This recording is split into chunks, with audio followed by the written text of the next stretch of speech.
l'école très tôt de fourniture, vous êtes en train de contribuer à ce vœu cher au chef de l'État, ce vœu qui a pour principe Ubite Yangatay. Il n'est pas dit qu'aujourd'hui il y a plus de difficultés qu'avant, mais c'est les façons de les traiter qui donnent les différences. À 115 ans, vous écoutez Vélingara FM 95.8.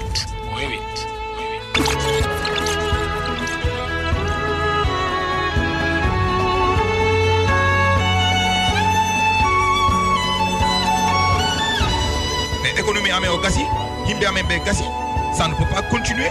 Si ben gari ben nangama yoba sa pari gadi, ayal ki yonon kaso, yoba gadi 400 000 pour njaha Italie. Et puis yagol Italie ko himbe nganda, hombo doginta bateau jidi. Dum himbe nganda, nar dogin nare be doginta bateau. Passeur jidi doginta bateau, jettat goro e modo, onon garbe immigration clandestin. Une semaine be jangindama, an mo andanta hay taxi modo warano doginde Vélingara. An gara be ngokama bata lana. An gananda ko bidal tufe ganduno da walla ko bidal menda hoto ganduno da.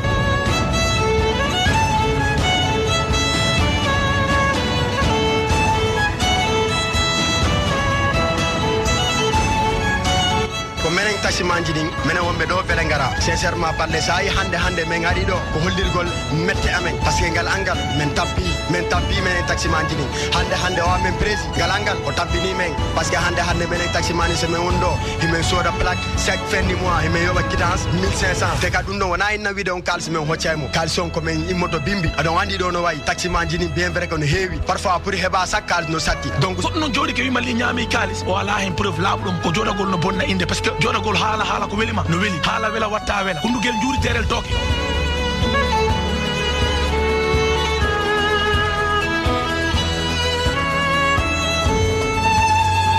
Vous suivez Vélingara FM, voici le journal Cabine Technique Ousmane Baldé le sommaire.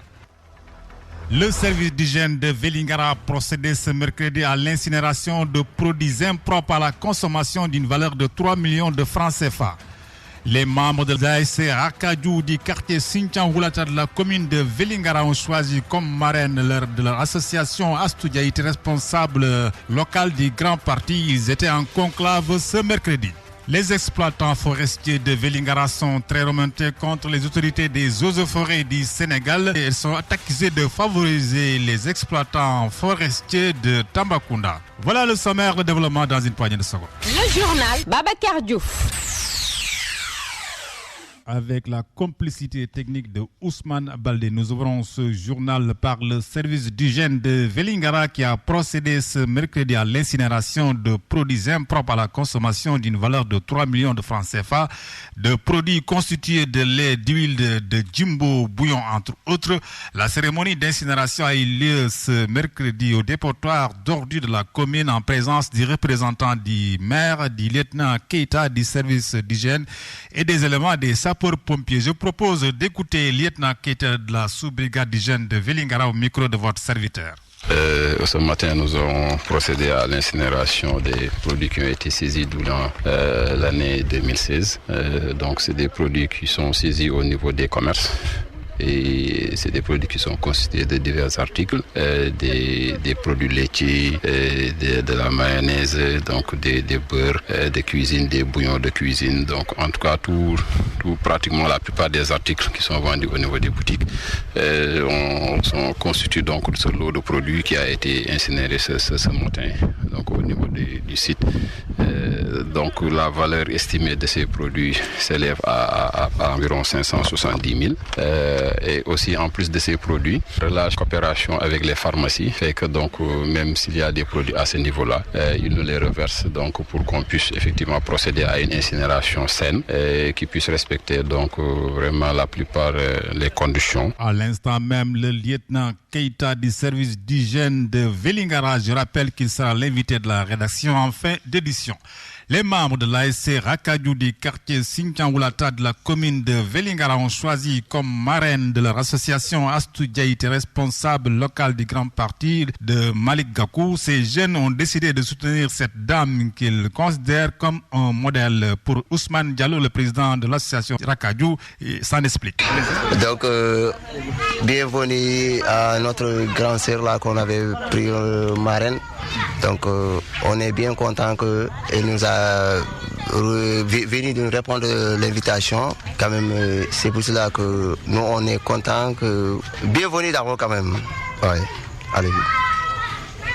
L'objet de la rencontre d'aujourd'hui, c'était quoi au juste? Voilà, c'est pour se présenter la dame que nous avons pris marraine là. C'est pour se lui présenter que c'est lui qu'on a choisi dans notre quartier. Donc en voyant quand même qu'elle nous a suffi que pour qu'elle peut représenter que la part qu'on l'a donnée, qu'elle peut représenter quand même.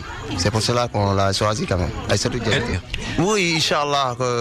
Donc le jour qu'elle nous a montré que tout ce qu'elle veut quand même en nos parts. Donc on va assister ce qu'elle veut et on va faire ce qu'elle veut, Inch'Allah. C'est pour être grand Dieu qu'on peut faire tout quand même. La rapidité, l'originalité, la fiabilité et l'équilibre des infos, c'est le credo de Vels FM. Les exploitants forestiers de Vélingara sont très remontés contre les autorités des eaux et forêts du Sénégal. Elles sont accusées de favoriser les exploitants forestiers de Tambacounda dans l'octroi des permis d'exploitation qui dépasseraient le quota national. Cherdien compte rendu. Les exploitants forestiers du département de Vélingara sont très en colère contre la direction nationale des eaux et forêts du Sénégal. Et pour cause, la discrimination qu'il y a dans la gestion et la périodicité des permis de coupe ou d'exploitation. Selon Mandiaï Sen, porte-parole de ces exploitants forestiers, à la fin de chaque campagne nationale, la direction des eaux et forêts trouve l'astuce de prolonger la campagne d'exploitation forestière pour les exploitants forestiers du département de Tambacounda en leur octroyant des permis de défrichement, de dégagement et de pare-feu au détriment de ceux de Kolda. Nous rencontrons d'énormes difficultés dans l'exploitation forestière et la principale difficulté nous vient du département de Tambacounda. À chaque fois qu'ils épuisent leur quota national, la direction des eaux et forêts les octroie d'autres quotas qu'ils appellent quotas de défrichement, de dégagement et de pare-feu. C'est ainsi que le département de Tambacounda est en campagne toute l'année. Nous considérons que toutes les productions issues de cette campagne comme illégales. Il y a d'autres difficultés. Durant ce face-à-face avec la presse locale, Mandiaï Sen et ses camarades ont aussi dénoncé la délivrance à titre gratuit à l'occasion des Gamou et Magal destinés au bois de chauffe. Mais à l'arrivée, selon eux, ces permis sont utilisés pour la vente de bois d'œuvre. Une activité qui fait perdre au trésor public sénégalais des milliards de francs CFA. Nous dénonçons aussi l'octroi de permis à titre gratuit destinés au bois de chauffe. En réalité, ces permis sont utilisés pour les bois d'œuvre. Nous voulons que les règles établies soient respectées, sinon nous allons tout droit vers la destruction de la forêt. Et nous n'allons jamais accepter cela parce que notre survie y dépend. Autre grief des exploitants forestiers de Vélingara retenu contre la direction nationale des eaux et forêts, c'est la complaisance dans la délivrance des quittances. Selon ces exploitants forestiers de cette partie de Fouladou, c'est dans le secteur des eaux et forêts que l'on voit des gens frauder et ensuite déclarer la contravention auprès des services des eaux et forêts afin de se faire verbaliser et au finish racheter cette même production qu'il écoulera sur le marché. Pour Mandiaï Sen et ses camarades, le but de leur combat, c'est de protéger cette forêt qui reste leur seule raison d'être. Toute l'actualité de la Casamance, Tambacounda, Kolda, Sédhiou et Ziguinchor, c'est sur Vélingara FM 95.8. Et nous sommes à Ziguinchor pour parler d'éducation. Il faut respecter l'esprit des textes concernant les élections de renouvellement des membres du conseil d'administration et du vice-recteur chargé de la recherche.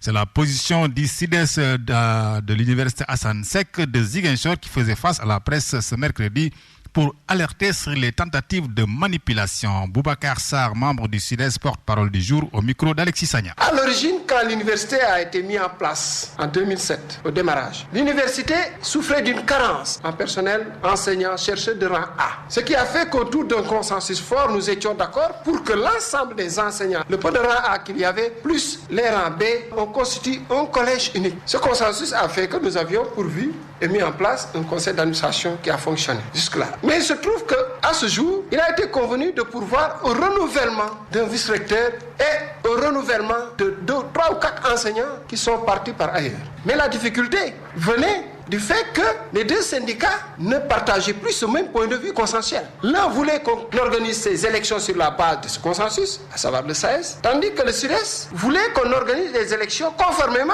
au texte. Parce qu'au bout de 10 ans, l'université, pour l'engagement des enseignants-chercheurs, a pu aujourd'hui se doter d'un ensemble de 19 à 20 enseignants de rang A. Donc, il est plus normal, si on respecte la légalité, de se conformer à ces textes-là. Donc voilà la difficulté qui a fait qu'il y a eu ces incidents. Mais à l'observation, on s'est rendu compte qu'il n'y avait pas de quoi fouetter son chat. Parce qu'en fait, dans 5 jours, les mandats et du CA et du vice-rectorat arrivaient à échéance. Donc, on a dit qu'on allait patienter calmement, que l'administration prenne ses responsabilités pour organiser les renouvellements de la manière la plus claire, sur la base du respect scrupuleux des textes. Mais nous avons un problème, nous, SUDES, dans cette université. C'est la gestion de manipulation du recteur. Tant et si bien que nous appelons l'autorité, le ministère, à envoyer des mandats pour qu'on puisse organiser sereinement et dans la transparence la plus absolue le renouvellement des instances de cette université. Sachant que l'essentiel n'est pas cette question de poste de vice-recteur ou de poste de conseil d'administration. Il y a à terminer la mutation organique de cette institution pour fonctionner normalement. Qu'il s'agisse du président du conseil d'administration qui tarde à être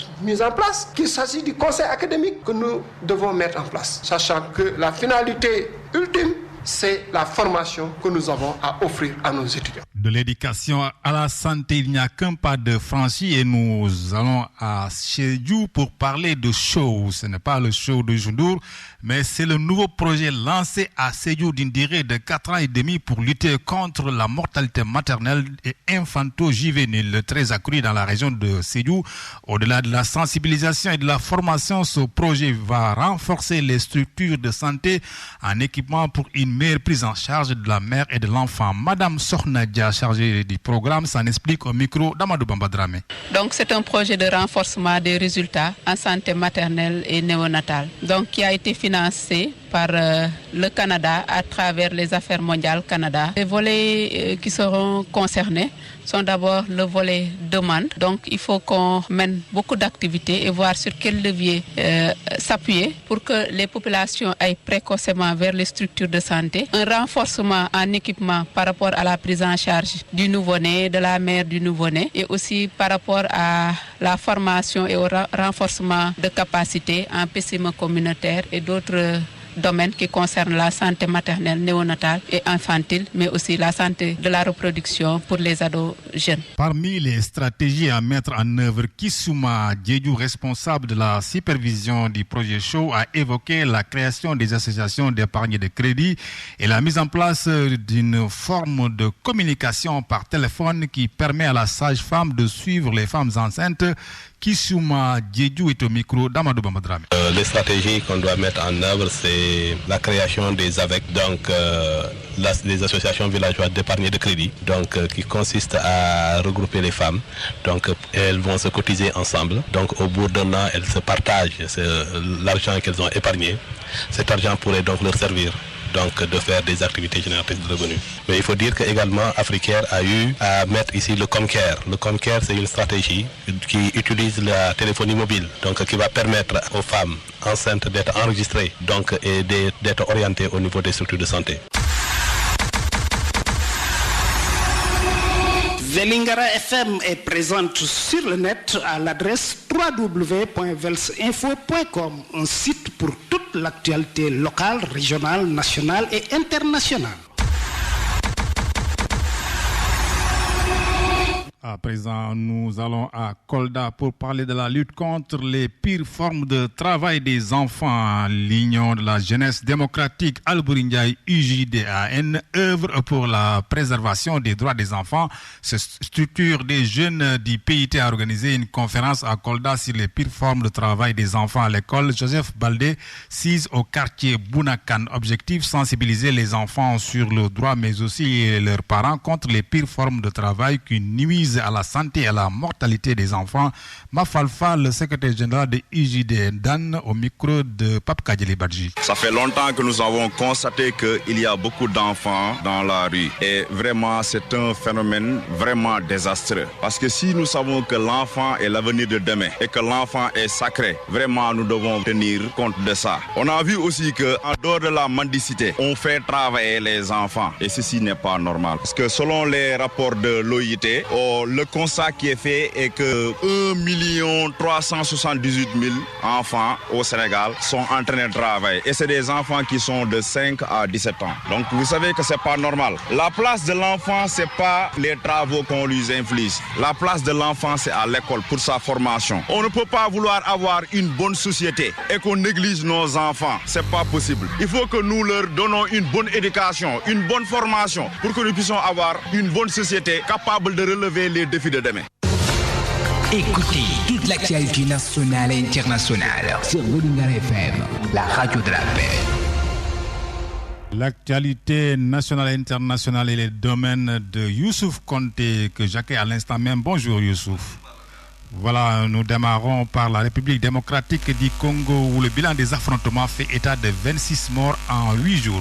L'armée camerounaise a tué une centaine de combattants du groupe djihadiste Boko Haram et libéré des centaines d'otages depuis le lancement en décembre d'une offensive d'envergure toujours en cours au Nigeria, a affirmé le porte-parole du gouvernement, Aliou Kandé. Issa Bakari Chiroma a déclaré mardi soir à la télévision d'État que le bilan de cette opération était d'une centaine de terroristes définitivement neutralisés. Une trentaine de combattants a fait prisonniers et remis aux forces nigérianes. Des centaines d'otages libérés et également remis au Nigeria. Il n'était pas possible de confirmer ces informations de sources indépendantes. Les soldats camerounais engagés sous la bannière de la force multinationale mixte mènent depuis le 19 décembre dernier des opérations spéciales dans la localité d'Ongos et ses environs en territoire nigérian, a souligné M. Chiroma, également ministre de la Communication. Plusieurs usines de fabrication d'explosifs ont été aussi détruites, de même qu'une dizaine d'engins explosifs ont été neutralisés, en plus des centres d'entraînement des terroristes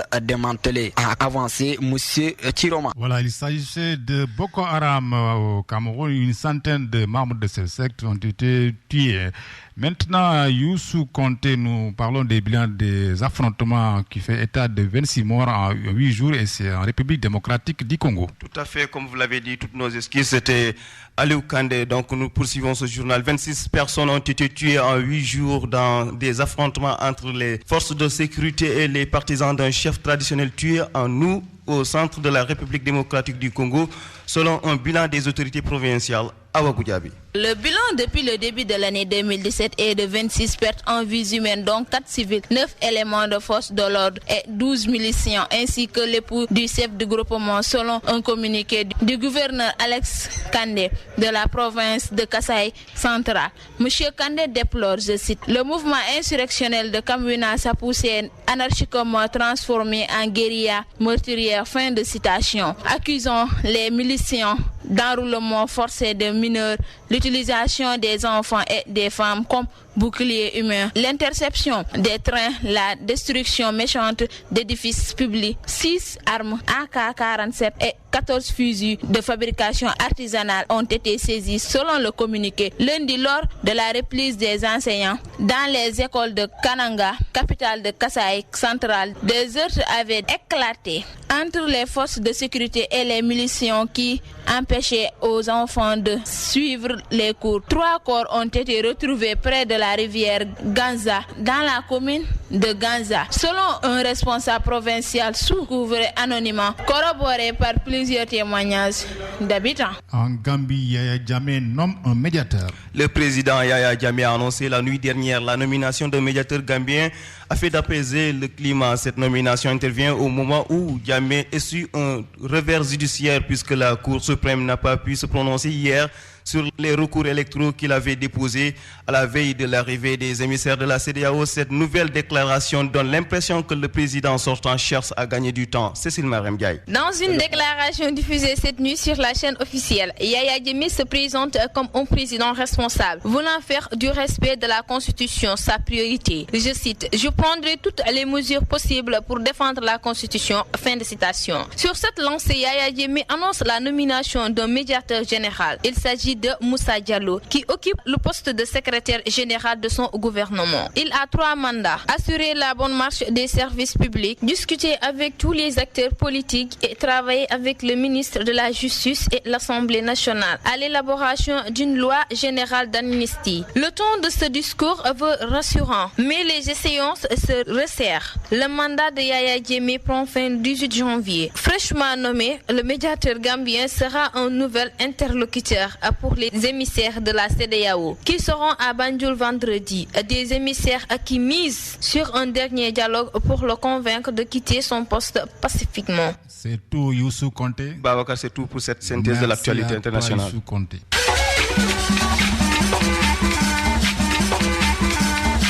À présent, Mamadou Wade s'installe confortablement. Bonjour. Bonjour, Babacar. Nous démarrons par le match amical Sénégal qui bat le Congo et termine en beauté sa préparation.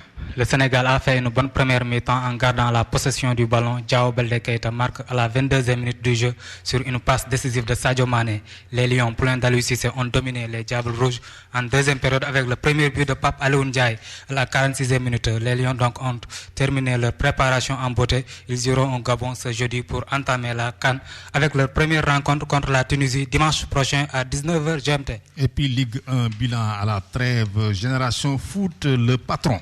Avec la CAN 2017, la Ligue 1 sénégalaise range les godasses pour peut-être un mois de congé, l'occasion de faire un bilan des 10 premières journées et de constater que par rapport à l'année passée, ça n'a pas beaucoup changé. Les deux promus vivent leurs premières expériences en Ligue 1 de manière différente face à la Linguère Teungueth FC, a débuté par une victoire probante 3-1, tandis que Génération Foot opposé à Casa pour sa première a enregistré une défaite. La suite est tout autre. Le Teungueth FC a patiné, coulé tout doucement et a fini par remercier son coach après une fessée 5-1 prise contre NGB. C'est tout, Babacar, pour cette page de soir. Mamadou Wade,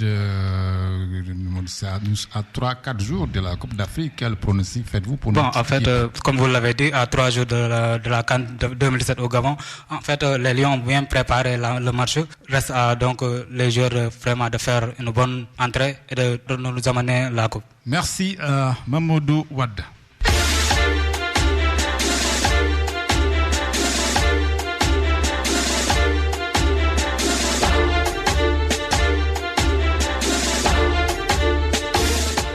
Dernière note de ce journal, l'invité de la rédaction, il s'appelle Lieutenant Keita du service d'hygiène. Le prétexte, son service a procédé ce mercredi à l'incinération de produits impropres à la consommation d'une valeur de 3 millions. Entretien. Lieutenant Keita, vous avez procédé à l'incinération de produits impropres à la consommation. Pouvez-vous nous dire de quoi il s'agit? Alors, merci beaucoup. Donc, comme vous venez de le dire, ce matin, nous avons procédé à l'incinération des produits qui ont été saisis durant l'année 2016. Donc, c'est des produits qui sont saisis au niveau des commerces. Et c'est des produits qui sont constitués de divers articles, des produits laitiers, de la mayonnaise, donc des beurres de cuisine, des bouillons de cuisine. Donc en tout cas, pratiquement la plupart des articles qui sont vendus au niveau des boutiques sont constitués donc de ce lot de produits qui a été incinéré ce matin donc au niveau du site. Donc la valeur estimée de ces produits s'élève à environ 570 000. Et aussi en plus de ces produits, la coopération avec les pharmacies fait que donc même s'il y a des produits à ce niveau-là, ils nous les reversent donc pour qu'on puisse effectivement procéder à une incinération saine et qui puisse respecter donc vraiment la plupart les conditions prescrites, ce qui fait que donc il y a aussi ces produits-là qui sont ici. Ensuite également on a des produits qui nous viennent donc des points de prestation sanitaire. Et souvent c'est des dons qu'ils reçoivent qui malheureusement peut-être n'a pas été, on n'a pas fini de distribuer, la date de péremption est arrivée. Alors ces produits-là aussi nous sont reversés, on fait l'estimation de tous ces produits et donc on peut considérer que les produits qui sont incinérés ici aujourd'hui, à une valeur qui avoisine les 3 millions. Donc vraiment, ce sont ces divers produits qu'on est là en train d'incinérer en rapport avec les autorités qu'on a eu à contacter avec la présence donc de la mairie, mais également comme c'est une incinération, on a eu à contacter également les sapeurs-pompiers qui nous accompagnent, qui sont là depuis le début pour qu'éventuellement s'il y a donc des dysfonctionnements, qu'ils puissent intervenir pour éviter les feux. Donc vraiment, comme vous le voyez, l'incinération est en train de se produire et tout se passe très bien pour le moment. Nous savons que ce sont des produits très dangereux et à chaque fois les populations, j'ai comme l'impression qu'ils ne sont pas du tout conscients de ces produits. Quel message leur lancez-vous? Alors le message que nous leur lançons, c'est de toujours veiller avant d'acheter le produit à regarder la date de péremption, qui est très important. C'est un travail que nous menons avec d'autres services. Il y a le service du commerce, il y a d'autres services qui interviennent à ce niveau, mais quand même ça ne suffit pas. Le problème d'effectifs est là. C'est ce qui fait que donc nous appelons vraiment la population à mieux veiller sur leur santé. Et donc veiller sur ça, c'est de bien regarder l'état de péremption. Ce qui vous prouve que ces produits-là, comme on le dit souvent, c'est des produits, une fois la date périmée, qui deviennent dangereux parce que c'est des produits chimiques. Certainement, c'est des produits alimentaires, mais pour les conserver, on a eu à y apporter donc quelques produits chimiques, ce qui fait que quand la date est dépassée, on ne sait plus ce qu'il y a vraiment à l'intérieur. En incinérant, on entend souvent des bruits qui prouvent qu'effectivement il y a des réactions sous l'effet de la chaleur qui produisent donc vraiment des choses qu'on ne comprend pas. Alors tout cela prouve que une fois que le produit, la date est dépassée, on doit vraiment détruire le produit. Donc j'appelle vraiment la population à plus de détermination, à plus de vigilance pour pouvoir mieux regarder les dates de péremption et aussi les consommateurs, les vendeurs, parce que eux aussi doivent regarder en plus donc de la date de péremption, mais également l'exposition. Les produits doivent être conservés, doivent être gardés dans des endroits vraiment qui sont très propres et également aussi ne doivent pas être exposés à la chaleur ou bien donc à la lumière si c'est des produits donc où cette exposition peut poser des problèmes. Les produits qu'on doit effectivement également conserver au niveau des réfrigérateurs, ces produits-là aussi, qu'on évite les ruptures, la rupture donc de la chaîne de froid, parce que souvent en voulant consommer un peu d'énergie, en voulant jouer sur ça, les gens ont tendance à éteindre les réfrigérateurs pour les rallumer après. Donc ça peut avoir ses effets sur les produits. Donc tout cela vraiment c'est des choses qui font que le produit peut même être détruit avant la date de péremption. Alors donc vraiment il faut que les gens soient beaucoup plus vigilants, que ce soit les populations, les consommateurs, que ce soit les vendeurs, que ce soit en tout cas tout le monde. Et nous voulons que les gens soient beaucoup plus vigilants et que aussi les autorités s'y mettent davantage pour pouvoir mieux sensibiliser la population pour qu'on puisse ensemble faire en sorte qu'on ait une bonne santé dans la prévention et vraiment c'est un peu ça le message. Lieutenant Keita, je vous remercie. Je rappelle que vous êtes le chef du secteur de la brigade d'hygiène de Vélingara. Voilà, cet entretien met un terme à ce journal. Rappel des principaux titres développés. Le journal Babacar Diouf. Pour vous qui venez de nous prendre, sachez que le service d'hygiène de Vélingara a procédé ce mercredi à l'incinération de produits impropres à la consommation d'une valeur de 3 millions de francs CFA. Les membres de l'ASC Rakadou du quartier Sinthiangoulata de la commune de Vélingara ont choisi comme marraine de leur association Astoudiaïté, responsable politique local du Grand Parti. Cette association était en conclave ce mercredi. Les exploitants forestiers de Vélingara sont très remontés contre les autorités des eaux et forêts du Sénégal. Elles sont accusées de favoriser les exploitants forestiers de Tambacounda dans l'octroi des permis d'exploitation. La page interactive déroulée par Youssouf Konté, le sport Mamoudou Wade, la page invitée a mis un terme à ce journal réalisé par Youssouf Konté, cabine technique DJ Ousmane Baldé. Merci de nous avoir prêté oreille attentive, mais n'oubliez surtout pas d'aller consulter notre site internet www.velsinfo.com pour plus d'infos locales, nationales et internationales.